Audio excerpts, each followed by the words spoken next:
The greatest enemy of knowledge is not ignorance, it is the illusion of knowledge. Stephen Hawking. We live in an age where information flows faster than ever before. Billions of words, images, and videos reach us daily. But here's the paradox. Despite this overwhelming access to information, society isn't becoming wiser, it's becoming dumber. How is it that the age of information has birthed the age of stupidity? And what does that say about where we're heading? Before we dive in, take a quick moment to like this video and subscribe my channel Psyche Glimpse. It helps us continue creating deep, thought-provoking content that challenges the way we see the world.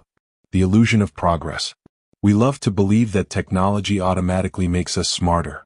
Smartphones, search engines, and AI tools give us the illusion that intelligence is at our fingertips. But philosopher Ortega y Gasset once warned, technology gives us the means but not the ends. Just because we can Google an answer doesn't mean we understand it. Just because we can scroll endlessly doesn't mean we are learning. In fact, the more information we have, the more we confuse shallow familiarity with true knowledge. What we're witnessing is not progress of thought, it's a decline of attention. And without attention there can be no wisdom. The death of deep thinking. Neil Postman, in his prophetic book Amusing Ourselves to Death, argued that when entertainment becomes the dominant mode of communication, seriousness withers. And that's exactly what has happened.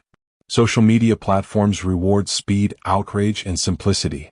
The algorithm favors what is immediate and emotional, not what is thoughtful and reflective. As a result, we're losing the ability to think deeply.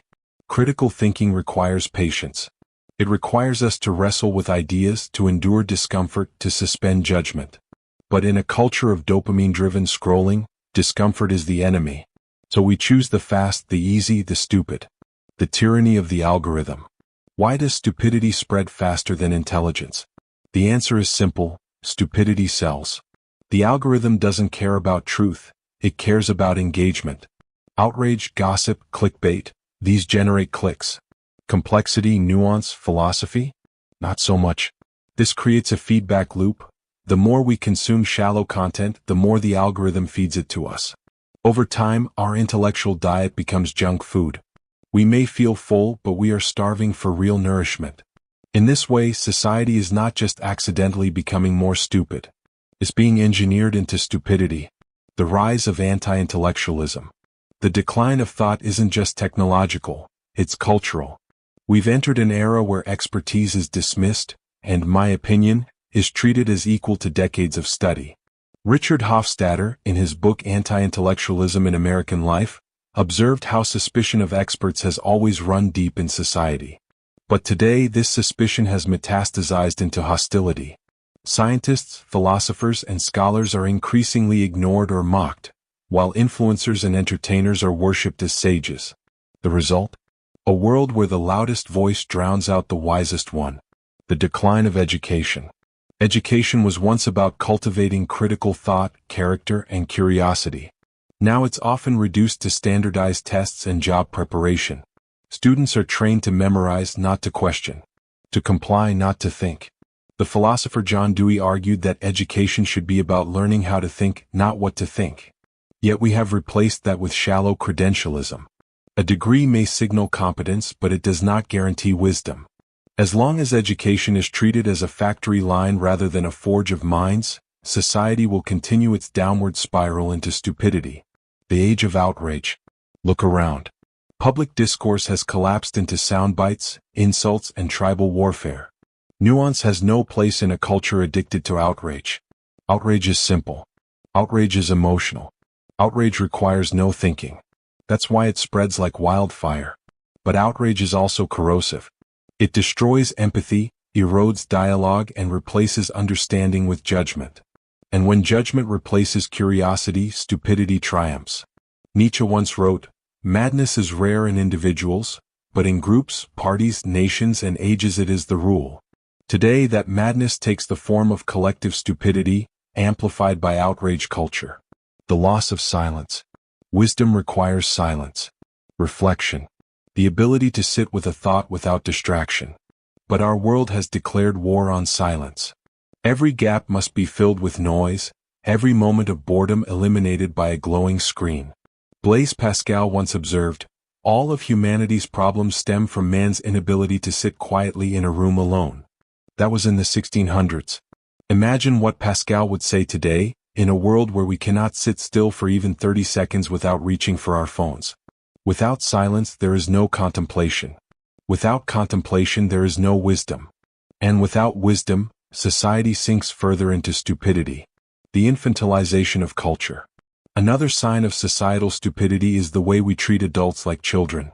Entertainment dominates politics, advertising manipulates desire, and the market thrives by keeping people impulsive and dependent. A culture of instant gratification creates people who cannot delay reward, who cannot endure hardship, who cannot distinguish between desire and need. In short, it creates intellectual children in adult bodies. As philosopher Herbert Marcuse noted in One-Dimensional Man, modern society pacifies us with consumption, distracting us from deeper thought. We are entertained into obedience, the worship of technology. Ironically, the very tools that could expand our intelligence are making us lazy. Why memorize when you can search? Why think when an app can do it for you? Technology is not the enemy, but our uncritical worship of it is. We assume that more devices, more apps, more screens equal progress. But progress without wisdom is regression. As Martin Heidegger warned, technology enframes our thinking. It shapes not just what we see but how we see. And if we're not careful, we stop thinking for ourselves at all. The responsibility of the individual. It's easy to blame society, algorithms, schools, or politicians. But the truth is, stupidity spreads because we allow it. Each of us faces a choice. Do we consume mindlessly or do we seek understanding? Do we settle for surface-level distraction or do we pursue depth? The first step toward reversing societal stupidity is personal responsibility. We must reclaim our time, our attention, and our minds. This means reading deeply, questioning assumptions, engaging with philosophy, listening more than we speak. It means resisting the easy, the shallow, the stupid. Can society be saved? Here's the hard truth. Stupidity is not new. Plato complained about it in the Republic. Every age thinks the next generation is dumber. But what is new is the scale and speed at which stupidity spreads today. So, can society be saved? Yes, but only if enough individuals choose wisdom over noise, silence over distraction, thinking over scrolling. The solution will not come from technology. It will not come from politicians. It begins with you, me, and every person who decides that the pursuit of wisdom is worth the struggle. Society is becoming more stupid every day not because stupidity is inevitable, but because it is profitable, easy, and comfortable. Wisdom, on the other hand, requires effort, patience, and courage. It requires us to resist the flood of nonsense and hold fast to the few truths that matter. So ask yourself, will you be another passive consumer in a culture of stupidity? Or will you fight for the rare and endangered act of thinking deeply? In an age of noise, silence is rebellion. In an age of distraction, attention is power. And in an age of stupidity, choosing to think is the most radical act of all.